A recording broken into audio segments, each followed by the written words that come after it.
Fala, galera. Meu nome é Suene Franciele Chaves. Eu estou ministrando conteúdos de aprendizagem motora para vocês. E nas últimas aulas, só esperar desaparecer essa mensagenzinha aqui. E nas últimas aulas de aprendizagem, nós falamos sobre os conceitos introdutórios e sobre a taxonomia bidimensional de Gentili. Hoje, nós vamos abordar principalmente o processamento de informações e a tomada de decisões, como esses processos ocorrem durante o momento da execução de uma habilidade motor, da execução de um determinado programa motor. Então, recapitulando, até o momento a gente falou sobre o que são habilidades motoras, ou seja, a execução de uma determinada tarefa com um objetivo e com o máximo grau de certeza, o mínimo dispêndio de energia e de tempo. Nós também vimos que existem classificações dessas habilidades quanto a organização da tarefa, a importância motora ou cognitiva e a previsibilidade do ambiente em que essa tarefa é executada. Que nós temos três estágios de aprendizagem, sendo eles cognitivo, associativo e autônomo. E temos também alguns fatores que interferem nessa aprendizagem. São três, no caso, né? Quem é esse aluno? Onde esse aluno está, ou seja, qual o ambiente e a complexidade, qual que é dessa tarefa, qual é essa tarefa a ser ensinada. Eu também fiz para vocês um vídeo sobre a taxonomia bidimensional de Gentili, ou a classificação bidimensional de Gentili, que vai considerar tanto a função da tarefa quanto as condições do ambiente de prática, e demonstrei para vocês como utilizar essa taxonomia também como uma forma pedagógica de ensino. Hoje, nós vamos entender como ocorre o processamento de uma informação, verificar como medir esse processamento de informação, conhecer quais os fatores influenciam e conhecer e distinguir os conceitos de antecipação, reação e reflexo. Então, quando a gente vê essa imagem, a primeira coisa que a gente precisa começar a pensar quando a gente fala de processamento de informação é o que será que se passa na cabeça dessa galera nesse momento que é a finalização do ataque. Eu vou contar uma situação hipotética para vocês. Vamos supor que já é o terceiro ataque que o Silva vai executar sobre esse goleiro. E esse goleiro de handebol, ele tem uma tendência a executar o que a gente chama de saída de X, que é com os braços estendidos. Ele faz uma finta de projetar o corpo como se ele fosse saltar e tentar encaixotar essa bola que o Silva, no caso, arremessaria em direção ao gol. Só que o atleta aqui, número 4, o Silva, ele já mapeou que esse goleiro sai de X toda vez que ele avança, que ele salta para dentro da área para poder finalizar. Ou seja, já é o terceiro ataque e ele notou que ele tem esse costume de encaixotar, de fazer o X. Eles se conhecem, já jogaram algumas vezes um contra os outros e na partida ele tem feito isso. E o goleiro, ele realmente faz a finta de fazer o X. Nesse momento, o Silva toma a propriedade, ele toma a decisão de que ele vai fazer um tipo de movimento que a gente chama de vaselina, que é jogar essa bola, ou fazer um arco como se fosse arremessar a bola o mais forte possível, e no final vai tensionar essa bola de uma forma um pouquinho mais devagar e ela vai encobrir o goleiro, com algum grau ou não de efeito, que é girando, né, o punho ou não, enfim. Ele vai realizar esse movimento. E aí ele toma essa decisão e ele executa o movimento. Só que no meio desse processo entre a tomada da decisão e a execução do movimento, ele percebe que o goleiro ele fez só uma finta de corpo. Ele fez que ia abafar e não abafou. E nesse momento, o goleiro que não saiu do chão consegue voltar e é, pegar essa bola e evitar o gol.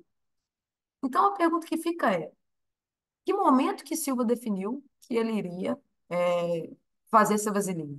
Com base em que ele definiu isso? E a partir do momento que ele tomou essa decisão, por que que ele não voltou atrás e não executou de uma outra maneira? Por que que esse goleiro também não saiu do chão, tomou a decisão de não encaixotar, não sair em X? Tudo isso a gente precisa entender, mas a gente só vai entender a partir do momento que a gente tiver informações sobre como acontece o processamento de informação. Então, um modelo mais simples que nós temos essa possibilidade de trazer para vocês, da abordagem do processamento de informação, alguns cientistas tratam como se nós fôssemos similar a um computador. Tem um estímulo, um input, o ser humano, ele de alguma forma processa esse estímulo e emite uma resposta. É basicamente se a gente funcionasse dessa maneira. Há um estímulo, o indivíduo processa e há uma resposta. Só que a grande questão é, o que que acontece nesse momento aqui que o indivíduo processa essa resposta? O que é a pergunta? Quais são os mecanismos? Quais são os eventos que acontecem nesse momento?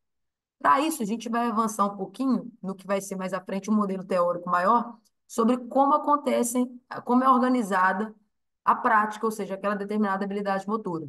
E os estágios de processamento de informação basicamente são esses: a identificação de um estímulo, a seleção da resposta e a programação da resposta. Portanto, o que acontece no indivíduo no primeiro momento é recebi o sinal, um estímulo, identifico esse estímulo, seleciono a resposta, programo e, a princípio, depois nós vamos ver que esse modelo ele aumenta, né? Ele tem outras partes ainda, mas a princípio nós vamos parar por aqui, ó, nessa parte, ele emite a resposta, tá? Então, o que que seria essa fase de identificação do estímulo? O sujeito ele utiliza dos órgãos sensoriais, tato, visão, olfato, alguns componentes sinestésicos, que nós vamos ver na próxima aula também quais são, para identificar esse estímulo, para perceber o estímulo. Então, naquele momento que o Silva foi para arremessar a bola naquele ataque do handball, por exemplo, qual que foi a identificação do estímulo? Será que foi o goleiro abrir as mãos para a defesa? Foi ele dar um passo à frente? Ou algo do tipo? Então, isso foi a forma dele identificar o estímulo. Então, provavelmente, no primeiro momento, ele utilizou da informação sensorial da visão para perceber que ele movimentou-se à frente. E esse estímulo ele funciona para que exista a percepção, a interpretação e a identificação do que está acontecendo. E nesse sentido, a gente pode falar ainda que a identificação desse estímulo ela estava relacionada com a memória de longo prazo do ciclo, que a gente também vai ver a definição disso mais à frente nessa aula, ou seja, sobre algo que ele, alguma situação que ele já conhecia, sobre algo que ele já tinha algum entendimento.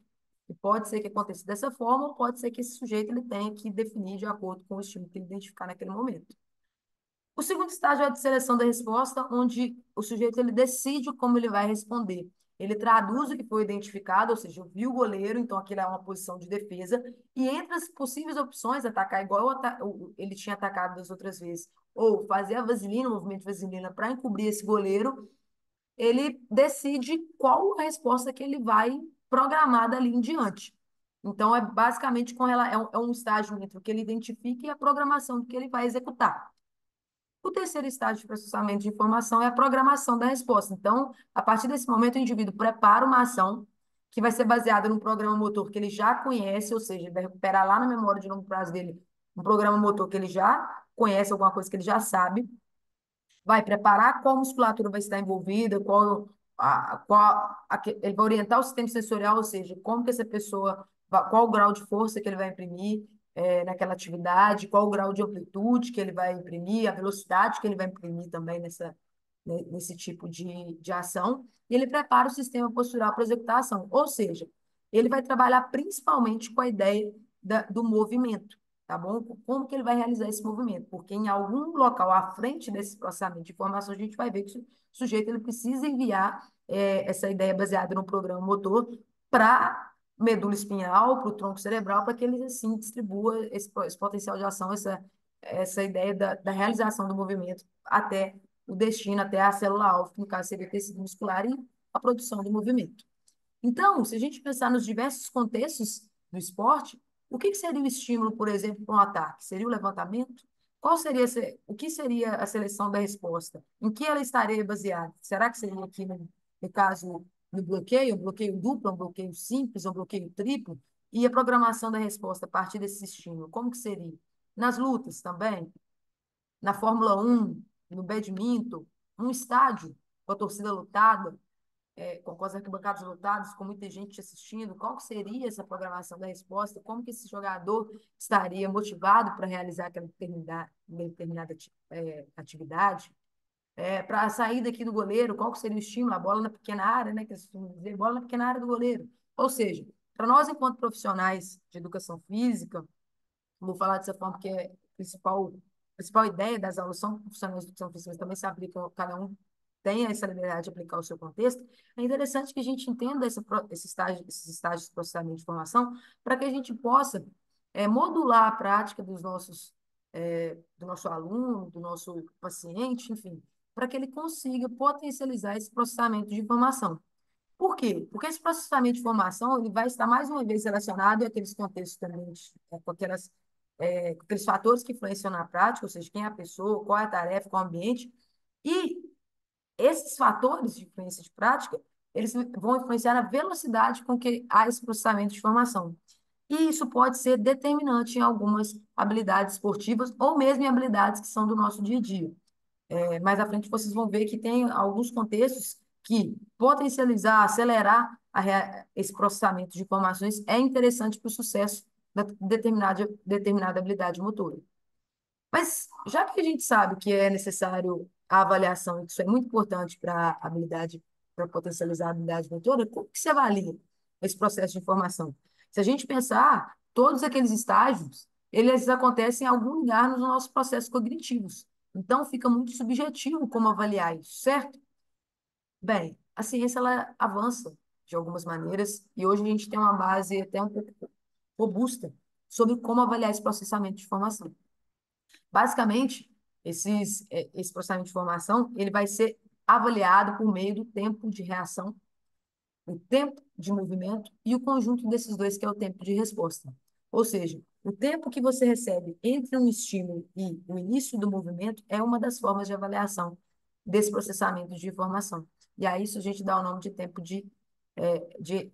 gente dá o nome de tempo de reação, ou seja, a avaliação desse tempo de reação ele vai trazer uma resposta sobre o processamento das informações.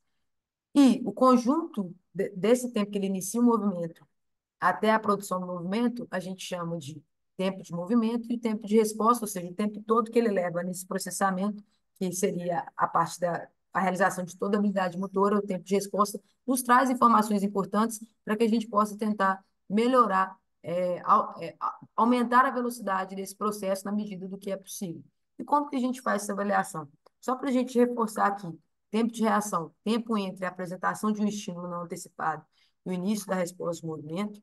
Tempo de movimento é o tempo entre o início da resposta de movimento e o término do movimento, e o tempo de resposta é a junção desses dois, tempo de reação e tempo de movimento. Eu quero que vocês tenham isso bem gravado, bem firme na cabeça de vocês, porque as pessoas costumam confundir o tempo de reação com o tempo de resposta, acreditando que o tempo de reação é desde quando tem o estímulo até o início da atividade. Não, não é isso. Conceitualmente, as pessoas, geralmente, elas estão realizando um tempo de resposta.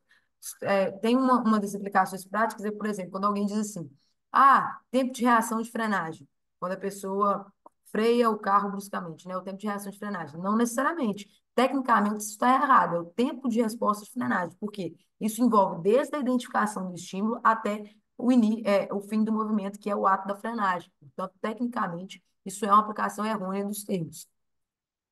E é importante que a gente tenha como mensurar esse tempo, esse processamento de informação, porque, como eu falei com vocês, em alguns casos isso é determinante.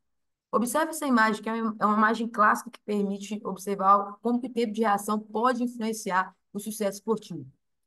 Observe que a pessoa que já deu o estímulo, que é, né, atirar para cima, o barulho ali da bala, a gente consegue observar isso aqui por conta da fumaça que já está saindo, mas que a maioria das pessoas, dos sujeitos que estão nessa atividade, ainda não sequer ultrapassaram a linha de partida. Somente esse aqui que está com o pezinho um pouquinho à frente. Ou seja, já teve o estímulo há algum tempo, mas eles ainda não conseguiram iniciar o movimento. Portanto, isso aqui é o tempo de reação. O tempo de reação deles parece que ainda está um pouco defasado com relação ao início do movimento. Isso, numa prática, por exemplo, de 100 metros, pode ser determinante, porque é uma prática que milissegundos vão fazer diferença se a gente está falando de um atleta de alto rendimento.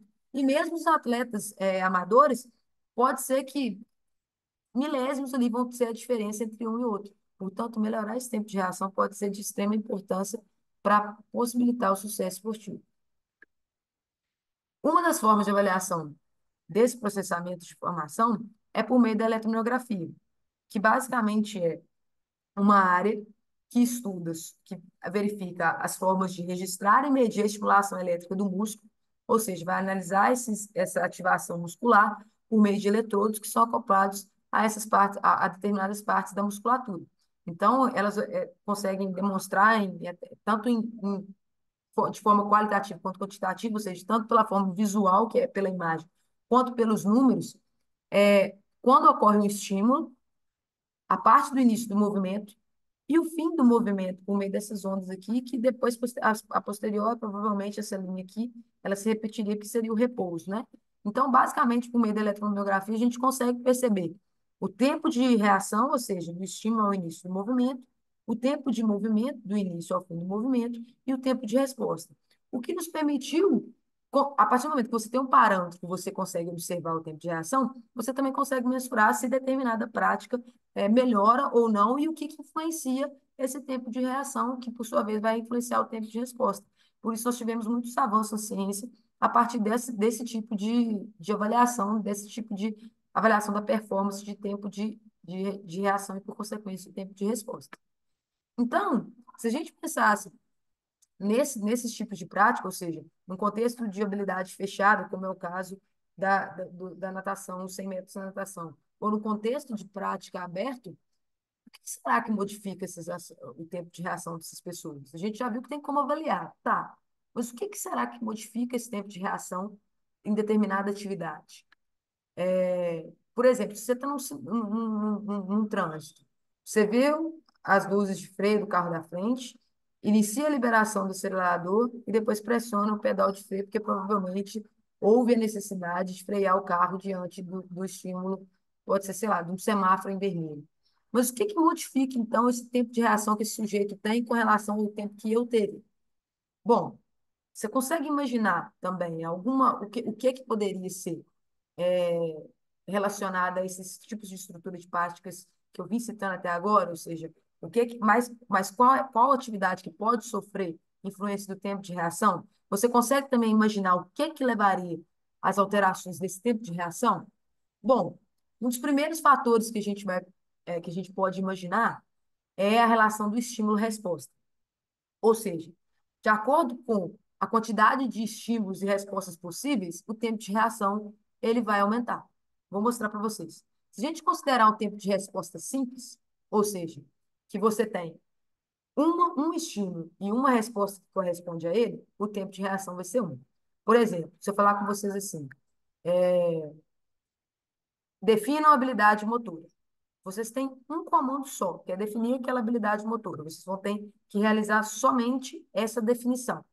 Se eu falar, vou trazer um exemplo mais prático do sentido de uma habilidade motor em si. Pegue uma garrafa, tá? Vamos supor que você tem uma garrafa que do lado. Eu tenho uma garrafa que do lado aqui no meu computador. Pega a garrafa. Você viu o estímulo que é para pegar uma ordem, peguei a garrafa. Rapidinho, eu vou executar, vou identificar, selecionar e programar uma resposta para isso, porque eu só tenho um estímulo e só tenho uma resposta.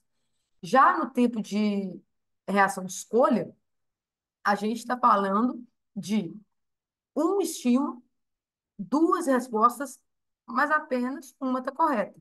Por exemplo, vou falar com vocês assim. Hoje eu estou dando aula de fisiologia humana, verdadeiro ou falso? O tempo de reação vai ser diferente de dizer, hoje eu estou dando aula de aprendizagem motora. Eu fiz uma constatação de algo que é só aquela constatação, só trouxe aquela informação para você. Agora, quando eu te questiono algo que você tem duas possibilidades de resposta, aí, ou seja, você tem um estímulo e duas possibilidades de resposta, mas que somente uma está correta, o seu processamento de informação ele é um pouquinho mais lento do que ao tempo de reação simples. E também nós temos o tempo de discriminação, que é um tempo que ele vai ser um pouquinho mais demorado. Vou dar um exemplo também com relação a essas questões de um questionamento. Pergunto para vocês. Hoje eu estou dando aula de A, fisiologia humana, B, aprendizagem motora, C, é, biomecânica e D, a metodologia da pesquisa. Ou seja, vocês têm quatro estímulos, vocês têm uma pergunta, quatro estímulos e apenas uma resposta está correta. Ou seja, você demora mais tempo para processar a informação daquele estímulo. Vamos tentar ver isso na prática, que eu acho que vai ficar mais fácil. Imagine só, nesse primeiro contexto aqui, o sujeito ele vai ter diferentes combinações de números com o local que está à frente e ele vai precisar conectar. a parte do número com a letra de acordo com a luz que acender. Ou seja, A com o número um, B com o número 2, C de acordo com o local que acender. Ou seja, acendeu e sempre vai acender nessa disposição horizontal.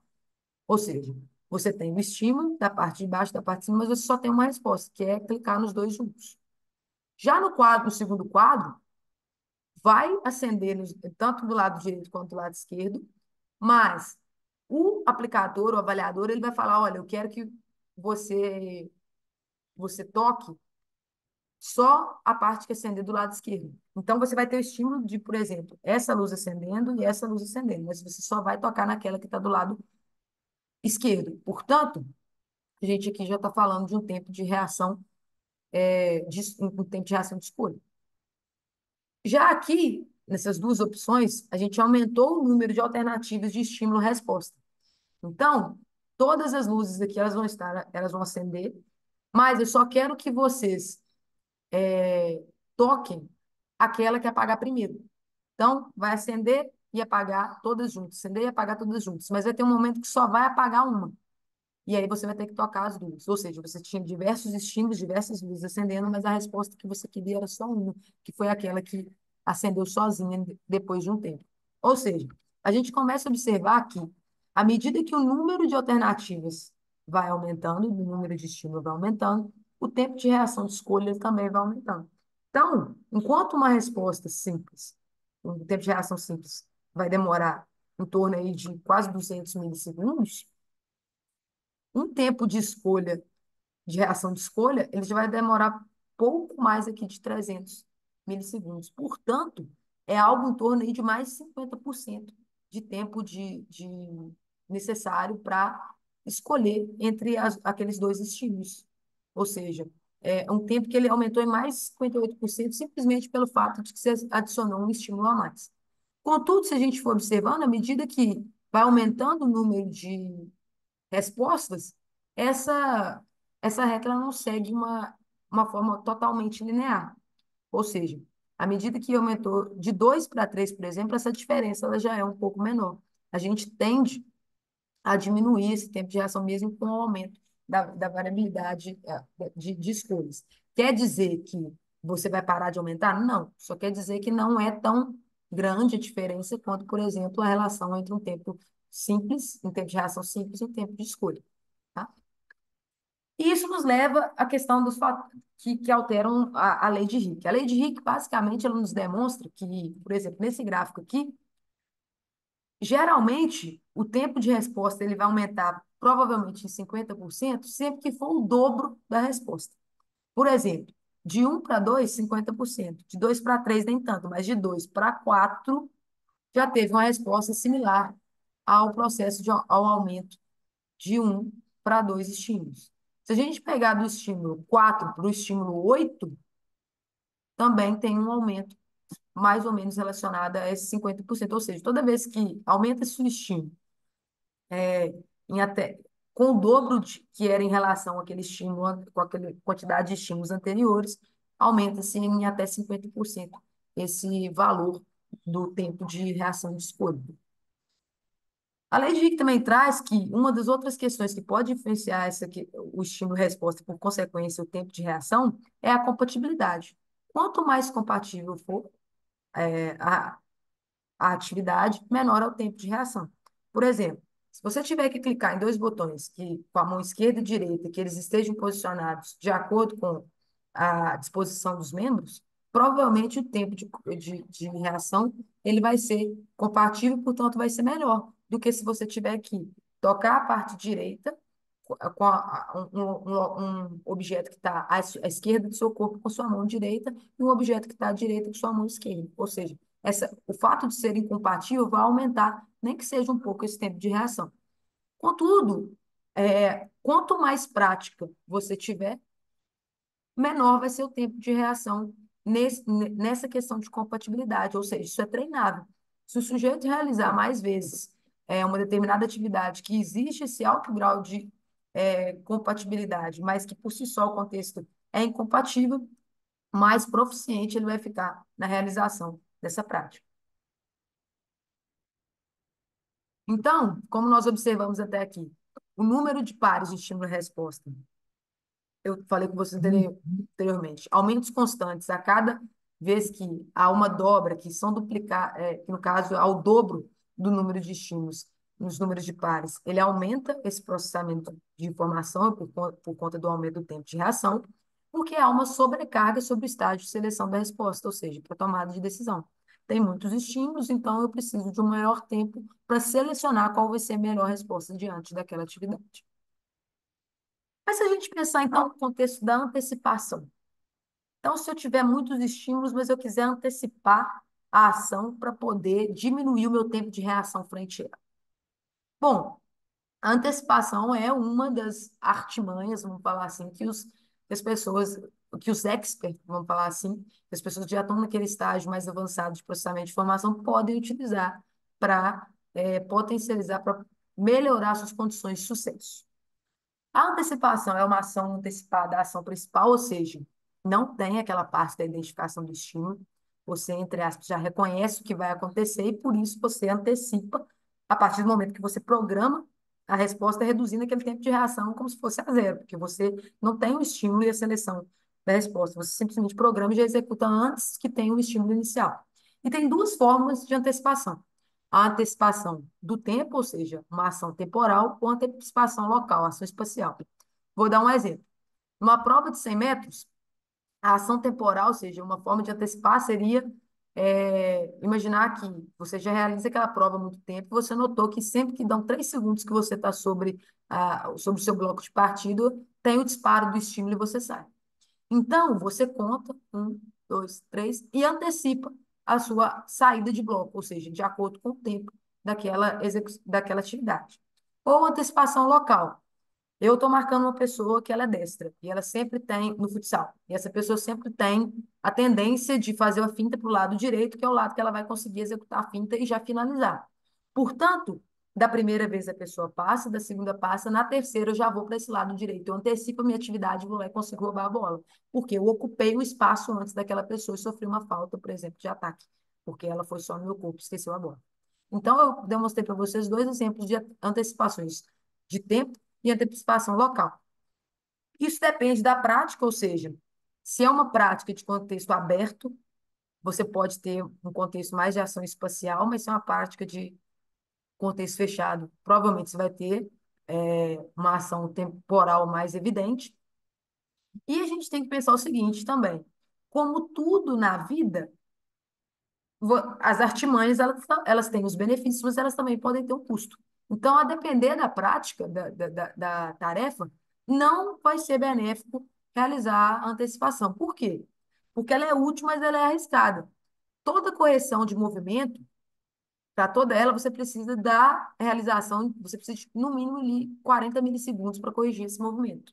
Então, imagina que você está realizando antecipação para reduzir o seu tempo de reação e, por consequência, reduzir o estágio de processamento de informação. Mas uma vez que você realizou a antecipação, isso aumentou o tempo de reação, porque você vai ter que corrigir o movimento, ou às vezes nem vai dar tempo de corrigir, você vai tentar corrigir, vai ter que programar toda uma ação de novo. No final, você não só propiciou um aumento do seu tempo de reação, como você vai aumentar o tempo de processamento de informação e provavelmente que não vai ser útil para você.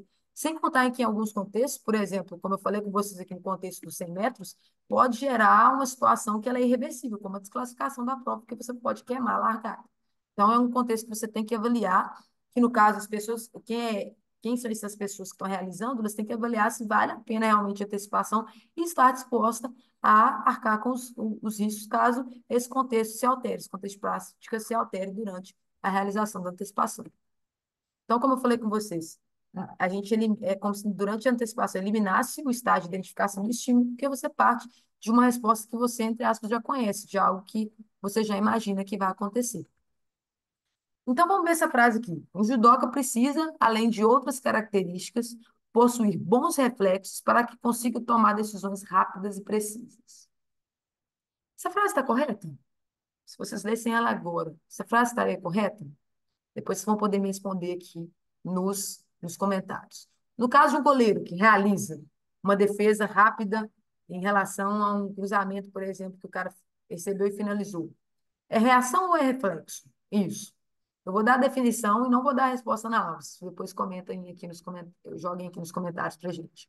Bom, reação, então, é toda ação voluntária, ou seja, que envolve a tomada de decisão em resposta a estímulos voluntários.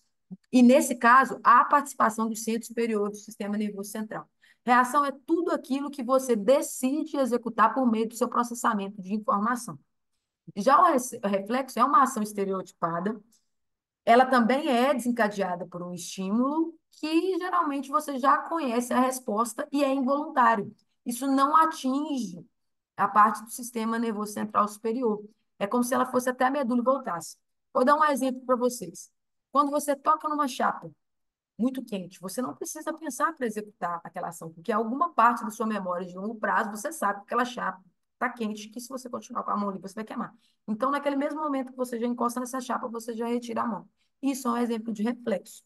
Agora, toda aquela ação que ela é involuntária, que ela é estereotipada, ou seja, o que eu já reconheci por isso, eu faço aquele movimento de forma involuntária, não é não é, no caso, um reflexo, sim uma reação, porque é voluntário e envolve a tomada de decisão. Outro fator que vai influenciar também o nível de ativação, ou que vai influenciar o processamento da informação, são os níveis de ativação. O nível de ativação, no caso, é o nível de estimulação ou excitação do nosso sistema nervoso central. Se a ativação for muito baixa, vai gerar letargia, vai gerar sonolência, mas se for muito alta, vai gerar euforia. E esses processos vão dificultar a nossa identificação, seleção de respostas e, no caso, programação de uma resposta.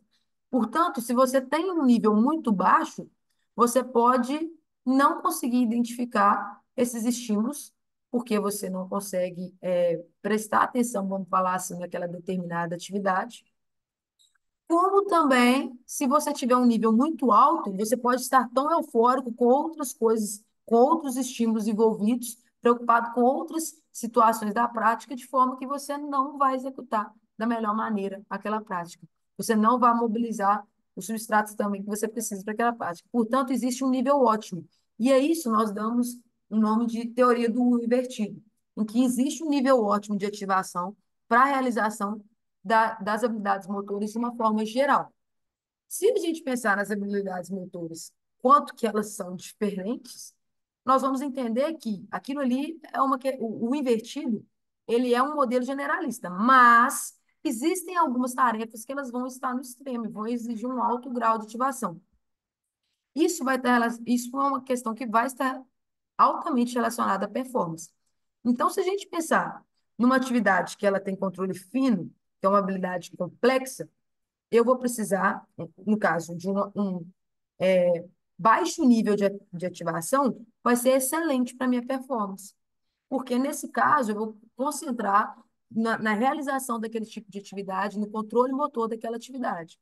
Agora, quando eu falo de uma atividade que ela tem uma complexidade cognitiva simples e necessita de um amplo controle motor, um alto grau de ativação já pode ser interessante, como, por exemplo, no levantamento de peso.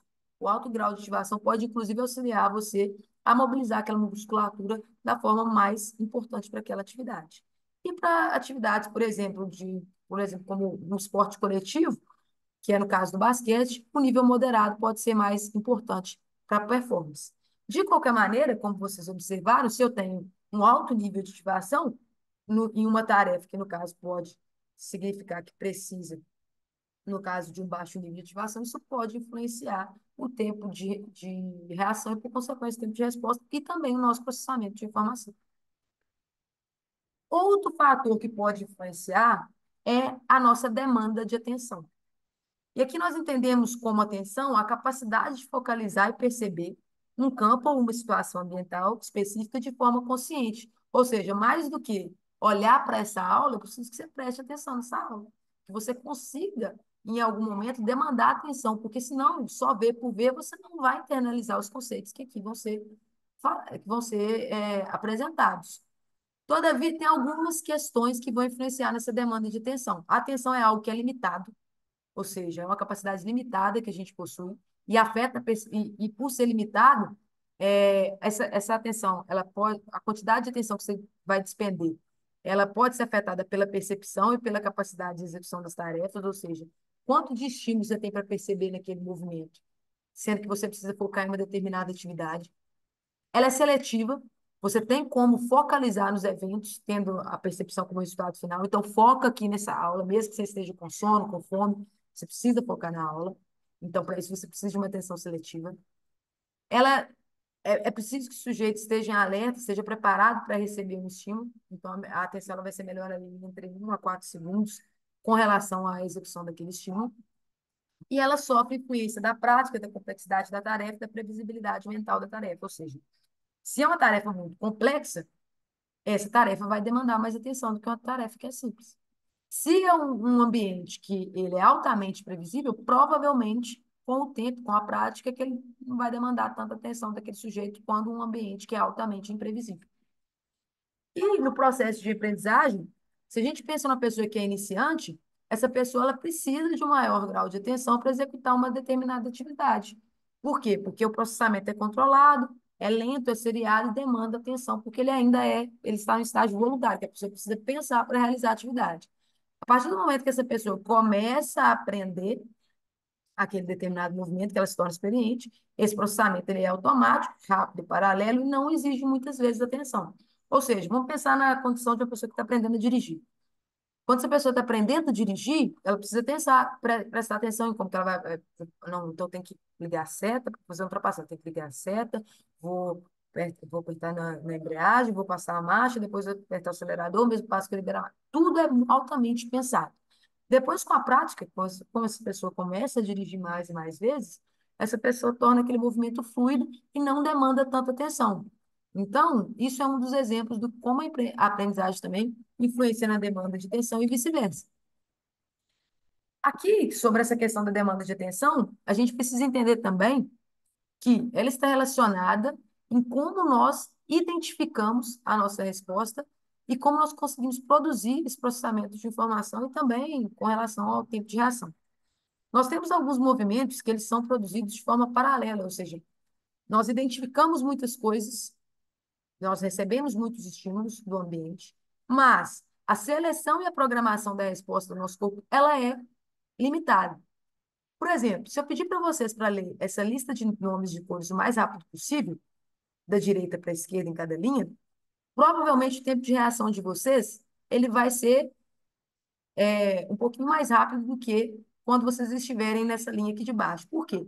Porque aqui o estímulo, que é a leitura, ele condiz com a cor do que está, do que significa a palavra com a cor que ela tem, e normalmente, a gente está falando da parte geral, a gente lê as coisas da direita para a esquerda. Eu nunca vi ninguém lendo nada da esquerda para a direita, mas normalmente lê da direita para a esquerda.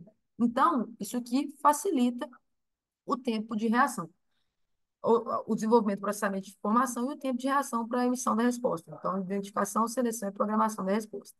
Já nesse caso extremo aqui, eu peço para vocês nomearem o mais rápido possível a cor da tinta com a palavra. Então, provavelmente, o tempo que vocês vão levar para realizar a tarefa A é um tempo inferior que vocês vão demorar para realizar a tarefa B. Porque aqui, além de ler as palavras, você vai ter que fazer da esquerda para a direita e você vai ter que ignorar a cor que essa palavra tem.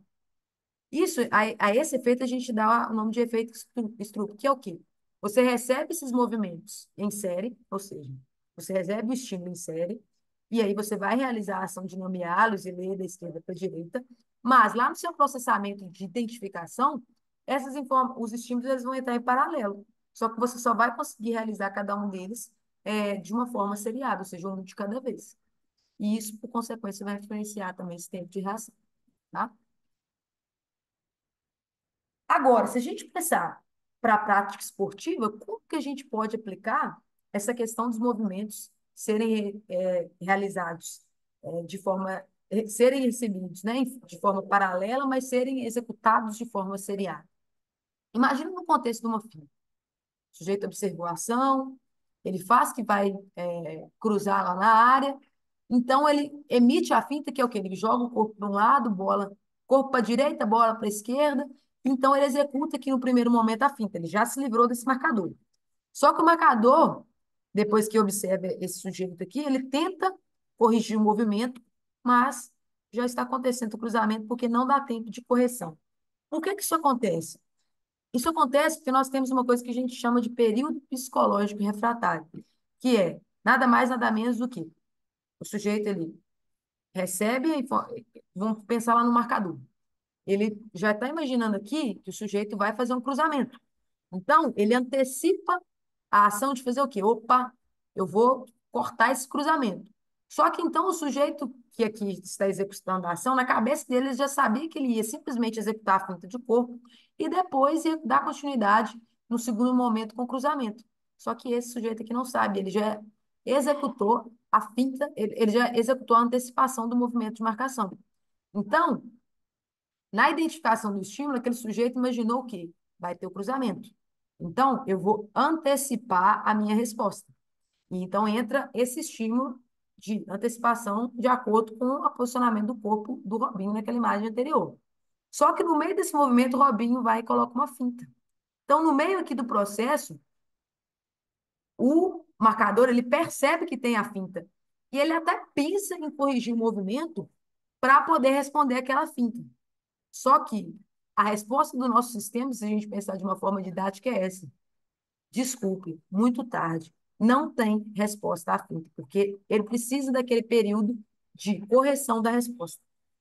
Ou seja, ele tem os dois estímulos entrando, o do cruzamento, e ele percebe a finta, mas ele já identificou, selecionou a resposta, programou e já entrou no estágio aqui de execução da resposta, que é o que? A marcação. Não dá tempo dele corrigir essa resposta e evitar que esse sujeito, com a sua finta, cruze essa bola na área. Portanto, está aí um exemplo prático da aplicação, né, de um custo da antecipação e o período que esse sujeito tem entre a identificar a seleção, né, identificação do estilo e seleção da primeira resposta relacionada ao fim dessa segunda resposta, a tentativa de correção, esse período que demora para executar essa segunda ação, é chamado de período psicológico refratário, que é o tempo que o seu sistema, que o seu lá no seu processamento de informação, o nosso sistema demora para corrigir aquela resposta inicialmente determinada. Agora, para fechar a aula, nós vamos falar de um último fator que pode influenciar também a nossa prática e no caso, nosso processamento de informação, que é a memória. A memória nada mais é do que o acoplamento de todos os sistemas em que ficam armazenadas informações que o indivíduo possui, sendo que toda informação que há dentro do sistema de processação de uma informação, ela deve ser retida para uso futuro. Então, tudo que vocês fazem, de alguma maneira, vocês vão guardar alguma coisa. Seja na memória de longo prazo, ou então pode ser que só para utilização naquele momento. E nós já vimos que depois da parte do processamento, que tanto na parte do processamento de informação, quanto um pouquinho depois, para a execução do movimento, nós precisamos da memória. Nós temos três tipos de memória. Nós temos a memória sensorial de curto prazo, que dura pouquinho. É como se fosse quando você abre a geladeira porque você está com fome e você inicialmente seleciona que você tem que pegar leite e requeijão. Você pega o leite e, nesse meio tempo, você está imaginando que você tem que pegar o requeijão. Se você tirar o foco, ela demanda muito foco. Se você tirar o foco, tirar a atenção do que você foi fazer inicialmente, provavelmente você vai esquecer daquilo que você tinha feito, por que você tinha aberto a porta. Então, imagina lá, você foi na padaria e começou a conversar com alguém. Aí você liga para sua mãe e fala com ela um monte de coisa. Chega na hora que você desliga o telefone e fala assim, ó, o que é mesmo que eu vim fazer aqui? Ou então, quando você mexe no celular, você entra para pegar um contato, mas aí, de repente você entra no TikTok. E aí você começa a passar vídeo e depois fala assim, meu Deus, por que eu peguei o celular mesmo? E isso está relacionado a esse armazenamento sensorial de curto prazo. Por quê? Porque é altamente dependente da parte sensorial, ou seja, de você estar falando aquilo o tempo todo, de você estar em contato com a parte visual, de você estar pensando naquilo o tempo todo, de na hora do tato você estar envolvido com aquilo, ou seja, ela é uma memória que ela é limitada, mas ela é muito curta, dura em torno de um segundo e você precisa de um foco de atenção sobre ela para que você não esqueça o que você vai fazer. Já depois que você realiza, além dessa memória sensorial de curto prazo, nós temos sensorial de curto prazo, nós temos a memória efetiva de curto prazo, que ela é um pouquinho mais extensa do que essa primeira. Por exemplo, quando alguém te dá um número, se você ficar repetindo aquele número de telefone por um tempo, você vai guardar ele. Mas, se não for algo que você tem contato constantemente, você vai esquecer com o tempo. Isso está relacionado à nossa memória de curto prazo, porque ela guarda um pouquinho mais de tempo uma determinada informação, mas não tanto tempo quanto a memória de longo prazo. É aqui que a gente guarda os nossos programas motores. É aqui que a gente guarda as principais informações. Por exemplo, quando você fala que precisa andar de bicicleta ou natação, quando a gente fala de uma habilidade que ela é contínua, provavelmente você não vai precisar despender tanta energia para lembrar como realiza aquilo. Por quê? Porque aquilo ali você armazenou na sua memória de longo prazo. Logo, quando você precisar, você vai conseguir puxar isso para realizar o movimento. Aqui eu vou deixar para vocês alguns exemplos de testes de tempo de reação. O jogo do passo repassa também, que é tempo de reação simples, tempo de reação de discriminação, tá? Vou deixar também um exemplo de uma brincadeira que ela vai demandar atenção, porque são diversos estímulos, então que eu particularmente não consegui terminar, mas que vão envolver estímulos e variabilidade de prática, então provavelmente vai demorar um pouquinho mais para ser executado, vai demandar atenção, vai demandar foco, e vocês só vão conseguir executar enquanto vocês estiverem com um nível de ativação adequado, com a motivação para realizar essa atividade. E na próxima aula, nós vamos falar como que as partes sensoriais, elas contribuem para a nossa performance habilidosa, tá bom? Eu agradeço vocês. Sei que ficou uma aula um pouquinho mais extensa, mas vale a pena assistir. Falo que não, saliento, não substitui a leitura dos materiais básicos, não substitui a aula do seu professor. E se vocês quiserem discutir sobre alguma terminologia, sobre alguma questão, põe aqui nos comentários, vamos conversar um pouquinho mais e até a próxima.